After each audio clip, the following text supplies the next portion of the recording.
It's no mystery that every part of the world has its share of legends, and it's not uncommon to have multiple locations with the same folklore, but different origin stories. I bring this up because a couple of tonight's tales involve encounters with beings that are not only well known within the originating states or countries, but throughout the surrounding region as well. From the weeping woman known as La Llorona to the Pigman of Indiana, tonight's episode is a mixture of strange occurrences, mysterious entities, and unidentified creatures. The first time it happened, I was sleeping and woke up because I felt a hand on my leg and I realized that I couldn't move. And he come across this object on the ground which was the shape of a flying saucer. So he jumped out of his pickup and went down there, and there was 4 beings laying on the ground. When I raised my head back up, I was turning my head, and out of my peripheral vision, I seen something hop to a tree. And it was tall, about 7-8 foot tall, and it was black, real hairy, like a gorilla.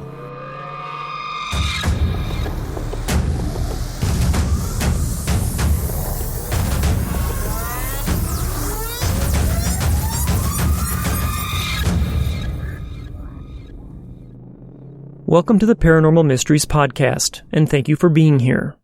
I am your host, Nick Ryan.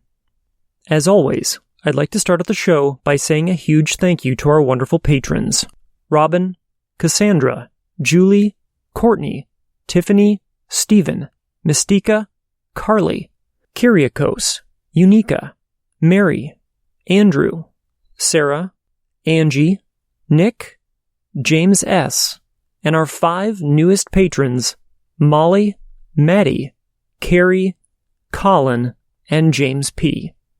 Your support and generosity is truly amazing, and it makes our podcast possible. Thank you so much.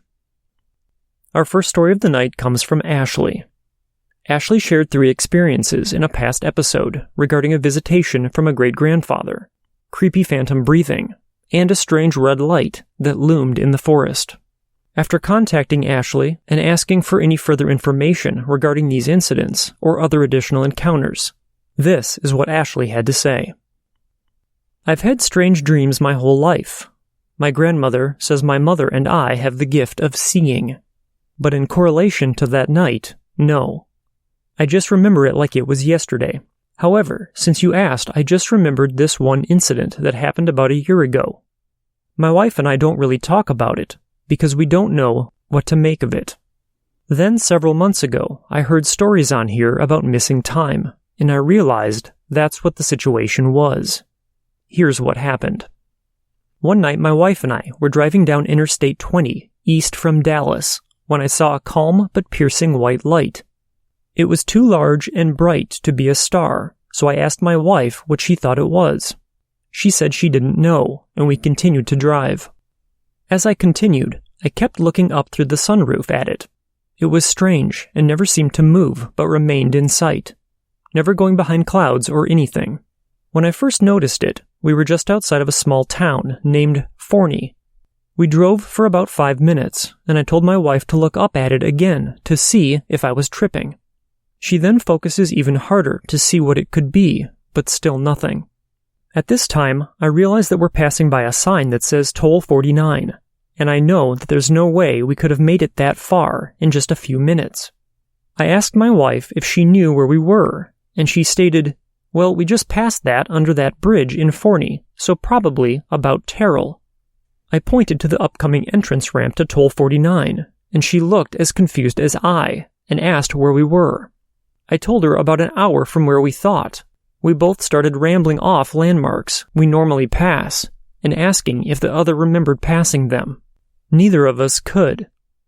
Weirded out and scared about how we could drive an hour and not remember anything, we just stopped talking about it, cranked up the music, and hightailed it the rest of the way to our destination. Our next story of the night comes from Zach. Zach's story is called Whistle.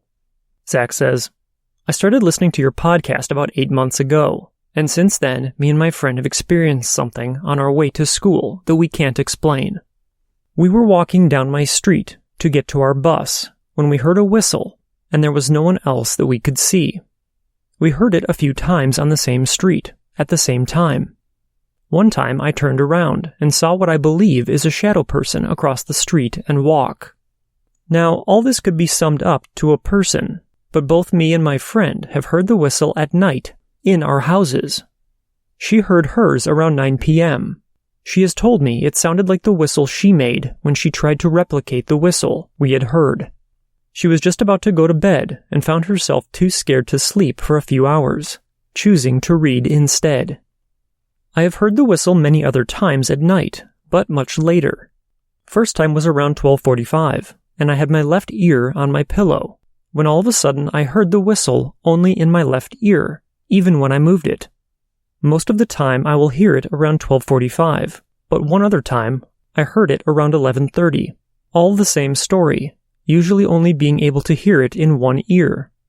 My friend would like me to add that she has felt like she was being followed and was hearing the whistle before even getting to my house. In January of 2020, we continued to hear it, but only sparsely. This continued until the middle of February, when we stopped hearing it. I would just like to say thanks for the podcast and giving me a place to share my story, and I have many others that I would love to share at a later time. Zach. Our next story of the night comes from Evangelina. Evangelina says, "Hi, Nick. I found your podcast while in self-quarantine. After listening to an absurd amount of listener stories in a day, I decided to try and send some more stories, coming from both my mother and myself. Sorry in advance for the lengthy writing. So, for a little background, my mother was born in a Guatemalan household that was extremely religious. Her family heavily believed in the paranormal, hell and heaven, and everything in between. The first story has to do with the folktale of La Llorona, or the Weeping Woman. Growing up in Central America, this is a very well-known legend. For anyone unfamiliar with La Llorona, it's basically the story of a woman who ended up drowning her children after finding out about the infidelity of her husband. Legend tells she goes around crying, "Mi niños," or "my children," and kidnaps young ones to trade for the souls of her dead children. On this particular evening, my mom and her aunt Veronica went out to visit some friends a few blocks away. They came back around 12 a.m. and finally made their way to their rooms at about 3 a.m. The way her grandma's house is set up, you can see up the street when you go to the makeshift second story. My mother recalls walking up the brick stairs and hearing a quiet whimper that continuously became louder until she was able to make out the words, "Mi niños," faintly. Take into account that everyone in the house at this time was asleep. Finally, getting a bad feeling, she says she saw a slim woman in a dirty white dress floating up the paved road. In shock, she ran back down and told her grandmother, to which she said that it was because the witching hour was upon them, a time of the day that the veil between life and death is the thinnest, and to this day she is persistent that she saw the weeping woman. The second story I have is one of my own. As a young child, I have never been scared of monsters under the bed or demons in the closet like most kids are. I have had no trouble going to sleep in dark rooms. We had just moved from California to Florida, and we finally got the furniture into all of the rooms, and my bed was facing directly towards the closet. Every night, I was sure to close my closet, a habit I picked up as soon as we moved into the new house. My mom questioned why I kept it closed, because before moving, I never truly cared whether it was open or closed.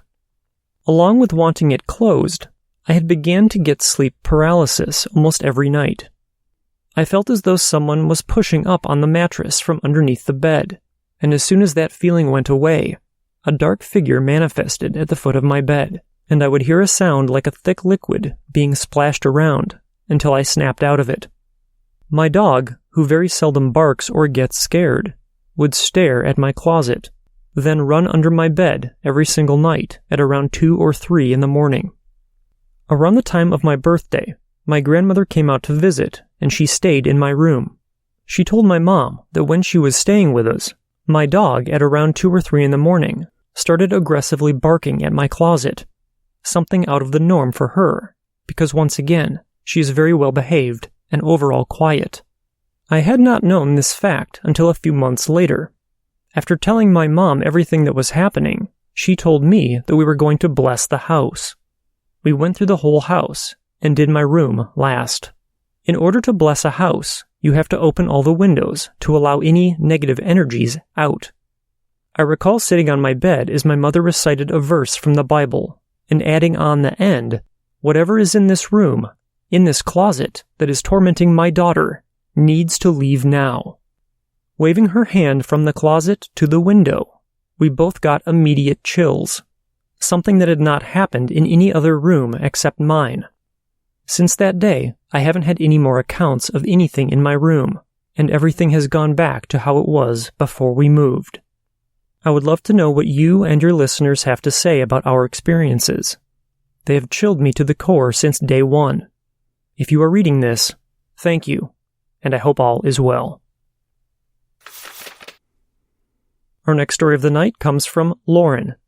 Lauren calls her story, Haunted by a Friend. Lauren says, "Hey Nick, I wanted to email you because I haven't heard too many positive encounters with spirits, and I think everyone will enjoy this. Keep up the great work."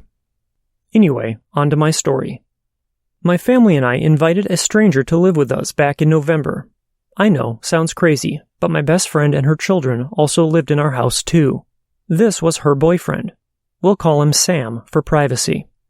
Sam was an amazing guy, extremely sarcastic and always cracking a joke. He went from a stranger to a full-blown family member in a few short weeks. It was so odd for my husband and me because we are very wary of people. We were so drawn to him.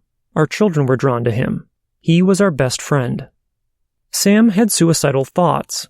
My husband and I convinced him to get help because both of us have been there. But due to Christmas and the New Year, all psychiatric offices were closed. He promised us he would hang in there and that he was fine. 3 days later, Sam left for work because his Christmas break was over. We got the call later that day that he had committed suicide and wasn't coming home. Sam knew that I was a believer in all things paranormal. We actually had a discussion one night in my garage about it. He laughed and joked about how he'd definitely haunt me if anything ever happened to him. I told him that he better. Fast forward to a month after his death. I'm vacuuming my living room, and I see something move out of the corner of my eye. I turned off the vacuum. I knew everyone was outside enjoying the weather, so I knew that I was alone. I shrugged it off because that type of thing happens to me often. I turned the corner to walk into my kitchen, and there he was. Sam was a transparent mist, but I could see he had a gray short-sleeve shirt and khaki pants on. He also had a ball cap on. I could not see his feet. He was floating, but was still his normal height. Sam did not look at me. He reached for the doorknob to our garage door, like he was heading out for a smoke, like it was just any old day. I was speechless. I was overcome with a warmth I can't even describe. It was a very loving feeling, but like a big hug. Before I could get any words out, he was gone. Once I got my thoughts together, I started screaming in joy and crying. I ran outside and told everyone. They believed me. All I could do was cry and shout, "He said he'd haunt me. I saw him, guys. I finally saw him." Side note, the outfit he was wearing was the same exact outfit that he was wearing in a picture with a poem on it that was given out at his celebration of life. I will let you know if Sam makes more contact. Thanks for reading. Have a wonderful day. Our next story of the night comes from Luke. Luke calls their story, Pigman or Dogman. Luke says, "I love the show and I have a story. However, this story contributes to some of your earlier shows, especially about the Michigan Dogman." Then, before continuing with his story, Luke then includes the backstory and legend of the Pigman, and it goes like this. There was once an elderly couple who lived happily in central Indiana. They were originally married in their early 20s, but for one reason or another, they were never able to have a child. After close to 40 years of marriage, the woman became pregnant for the first time. 9 months later, she gave birth to a boy. Needless to say, there were complications in the pregnancy. Most notably, the boy was born with a nasal deformity, which made his nose look piggish. The first few years of the boy's life passed in relative happiness.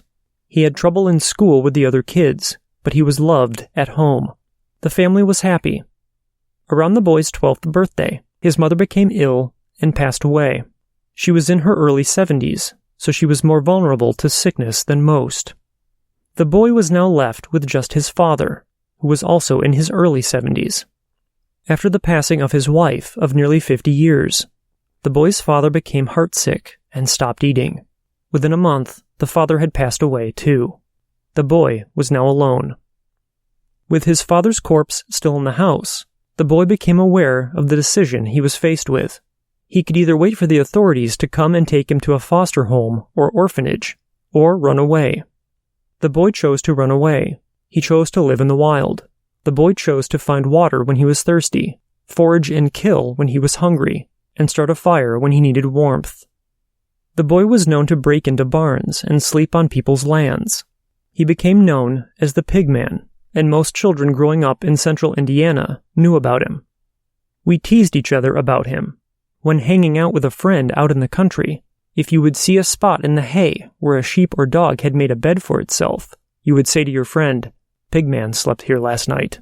The Pigman is going to get you." It was just part of the legend and the lore of the Pigman. Now, this is Luke's story of his encounter. Luke says, "I was 18. I had just graduated from high school, and it was the summer of 2003. It was August, and it was hot. Air conditioning never stops running, and you stick to the seat kind of hot. I was at my girlfriend's house late one night. She lived out in the country. Around 2 a.m., I decided to make my way back home. I said my goodbyes and got into my Ford F-150. The truck was old and prone to dying. It had 195,000 miles on its odometer, manual windows, manual locks, and a rusted-out hole in the passenger side floorboard. It was a ride fit for an 18-year-old. I drove through the country, heading home. The cornfields had not yet been harvested, so the stalks were at their peak. I came to a four-way stop in the middle of nowhere, surrounded by cornfields, when all of a sudden my truck died. This is not unusual, and so I reacted as any 18-year-old might react upon being stranded with a dead truck in the middle of nowhere, in the middle of the night. The reaction involved banging on the dashboard and steering wheel, and using some choice words. I was committed to getting the truck restarted. I manipulated all 3 pedals and the stick again and again, confident that I would get the truck restarted. At some point, I had hit the brake pedal, which illuminated the road behind me, and accidentally at the same time, my peripheral vision had gotten a glimpse of something in the rearview mirror that struck me as alarming. I pushed the brake pedal again and looked in the rearview mirror to check my alarm. Sure enough, there was a dark, shadowy figure in the middle of the road. It was absolutely still. It was between 50 to 100 yards behind me. Distances are hard to gauge, given the situation, and it was on all fours. My initial thought was that there was a big dog in the road. I went back to trying to start my truck. Moments later, the truck starting situation had not improved. I decided to check on the big dog. I pushed the brake pedal and looked in the rearview mirror again. The big dog was closer. I didn't see it move. It was still motionless in the middle of the road, but it had cut the distance between me and it by about half. It was still dark and shadowy. It was still on all fours, and it still looked like a big dog, but big, like bigger than I had ever encountered. At this point, I became afraid. I had a newspaper's headline flash through my mind's eye. 18-year-old slaughtered in the countryside, blood everywhere. So I very calmly reached over and rolled up the passenger side window and locked the door, and then rolled up the driver's side window and locked the door. Very calmly, I set my attention back on starting the truck. Now, the next few moments become a blur. It might have been a few seconds, it might have been a minute. I don't know. But as I recall, my truck began to give signs that it was about to start. I noticed that the big dog was within 5 yards of the back of my truck. My truck then started. The big dog then stood up on 2 legs. It stood tall, like one of the biggest men I had ever seen in real life, well over 6 feet. I put my truck in drive, and this thing started moving towards the bed of my truck.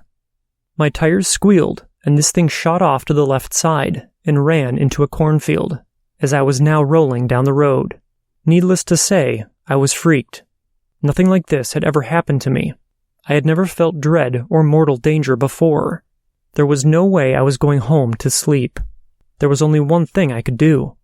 I had to go see my friend, George. He and I loved ghost stories and tales of cryptids. He would regularly investigate abandoned houses or any other creepy stuff that we knew about. I had to see him. George lived in the country as well. I rolled up close to his house around 2:30 a.m. I turned off the truck, popped it in neutral, and silently parked it at the end of the driveway. I walked up to George's garage and climbed up to the back of it. George lived separate from his parents' house in a room above the garage. I started banging on his window until he woke up. George opened the window and responded as any 18-year-old might respond when they were being woken up from a good sleep around 2:30 in the morning. He was cussing at me and insulting me when I said, "I saw the Pigman." George got quiet, evaluated my face, and a moment later he said, "Meet me at the front door." So I climbed down and walked around to the base of the staircase from his room. A moment passed. Then the door opened. George appeared carrying 2 flashlights and 2 shotguns. He came down the staircase and said, "Let's go." We got in his red Jeep. It had oversized tires and big lights on the top. I navigated him to the spot where the strangeness had occurred. I had him pull off the road right where I saw the big dog shoot into the cornfield, and sure enough, corn stalks were bent. Something large had entered the cornfield at this spot, and very recently. The sight was reassuring for my sanity. A moment passed. I looked at George. George looked at me, and he said, "Let's go." We got out of the Jeep and analyzed the corn stalks. A trail of broken or bent corn stalks was easily visible. We entered the cornfield. We followed this trail for some time. I don't know the reality of the time. Maybe it was 5 minutes, maybe it was 15, but at some point, we came to a pause where it was eerily quiet.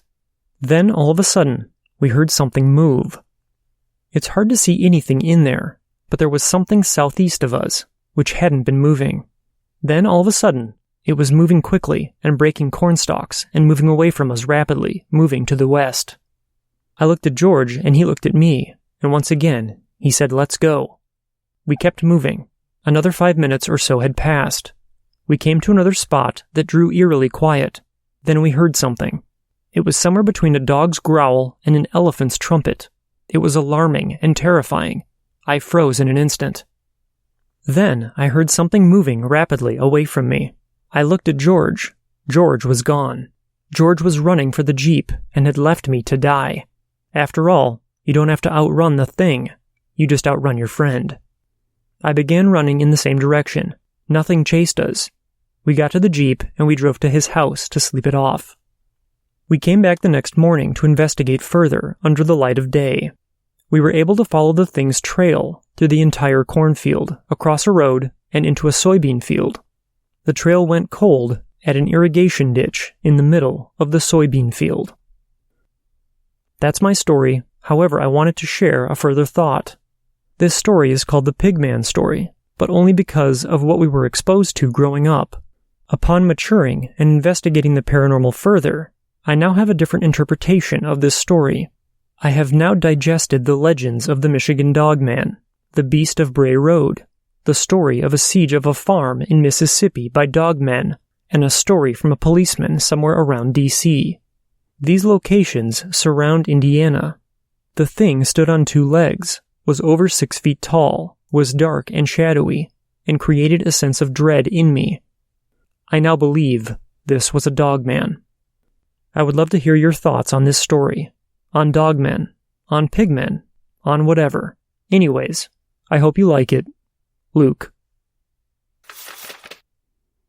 Our last story of the night comes from Maciel. Maciel calls their story, Woman in Black.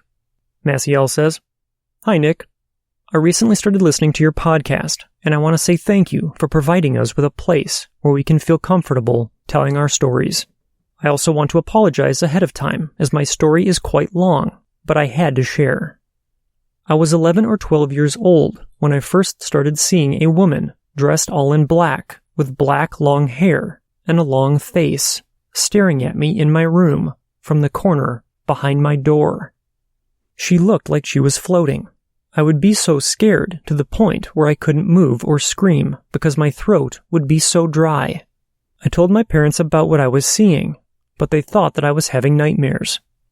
At first, the woman in black would only stay for a couple of minutes, but then she started staying longer and longer. Finally, one night I couldn't help it anymore, and I fell asleep while she was staring at me. That's when she became aggressive. She started showing up in my dreams, calling me names, and telling me that she wanted me to die so she could take me with her. She also started scratching and hitting me and pulling my hair. When I would wake up, I would have marks on my body, but no matter how many times I told my parents what was happening, they always said that it was me doing it to myself. A few weeks after this started happening, I got really sick and ended up sleeping in my parents' room because of the fevers I would get. This was the only time that the woman in black couldn't get to me, but I could feel her standing in the hallway, waiting for me. That year, we traveled to Mexico for Christmas, and due to my sister's medical condition, we traveled by car.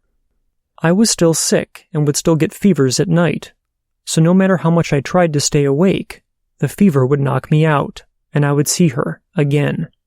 This time she would tell me it was almost time for her to take me. During this trip, my parents finally realized something was wrong. When we got to my grandmother's house, they made me tell her what was happening to me. Surprisingly, my grandmother said she knew someone who could help, so the next morning we went to see this person. This person was like some sort of witch doctor. She gave me a long t-shirt and told me to take off all my clothes and only wear the shirt. She made me stand in the middle of a white circle and started bathing me with a home-cooked concoction while speaking another language. When she was done, she told me to take off the shirt and throw it in a garbage bag. When I got back to my parents, I noticed that my mom was really upset, but she wouldn't say why. I never saw the woman in black, neither in my dreams nor in my room again after that. I recently learned why my mother was upset that day. Apparently, the witch doctor told my parents that there was a woman at my father's job who wanted to have an affair with him, but he refused and rejected her. According to my dad, the last time that he saw this woman, she told him that he would regret rejecting her. This was all around the time that I started seeing the woman in black. When we returned from our trip to Mexico, my dad was told that this woman just never returned to work one day, and no one ever saw her or heard from her again. My mom showed me a picture of my dad and his ex-coworkers at a Christmas party, and I nearly fell to the floor. The woman in black who terrorized me for weeks was in the picture, standing next to my dad, with long black hair and a black dress on.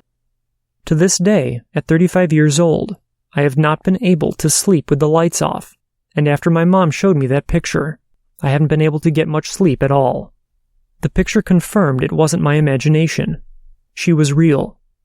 I feel like she's trying to come back to get me, and I'm scared, even though my husband sleeps right next to me. As always, if any of you have thoughts, advice, or a similar story that you would like to share with tonight's listeners who shared their stories, you may email me, and I'll be sure to forward your message on to them. As we come to the end of yet another episode, I'd like to say a huge thank you to all of you for listening and supporting the podcast. And until next time, I hope all of you have a safe and healthy week. And I'd like to say thank you to Ashley, Zach, Evangelina, Lauren, Luke, and Maciel for writing in and sharing their experiences with all of us. If you believe that you or someone that you know has witnessed something unexplainable and you'd like to have your story shared on the podcast, you can contact me at paranormalmysteriespodcast@gmail.com. You may also visit paranormalmysteriespodcast.com and click on the Tell Your Story link. Please remember that no matter how insignificant or outlandish you believe your story might seem, I'd like to hear about it. All of our contact information, as well as the sources that were referenced for today's episode, can be found in the show notes. You can also get involved with the podcast by joining our forum and by following us on social media. If you're on Facebook or Instagram, you can find us at Paranormal Mysteries Podcast, or on Twitter at ParaMysteryPod. And while you're there, please give us a follow. If you're wondering how you can support the podcast, You're doing it now just by listening, and we appreciate it. You can also help by subscribing to the podcast and sharing it with your friends. If you're looking for additional ways to show your support, you can visit patreon.com/paranormal mysteries and become a patron. Current benefits include ad-free episodes and early access to select shows. New episodes of the Paranormal Mysteries podcast are produced every week and are available on all of your favorite podcast apps, including Spotify, Apple Podcasts, and Stitcher. From all of us at the Paranormal Mysteries podcast, thank you so much for listening, and remember, don't wait for the unknown to come to you. Get out there and find it.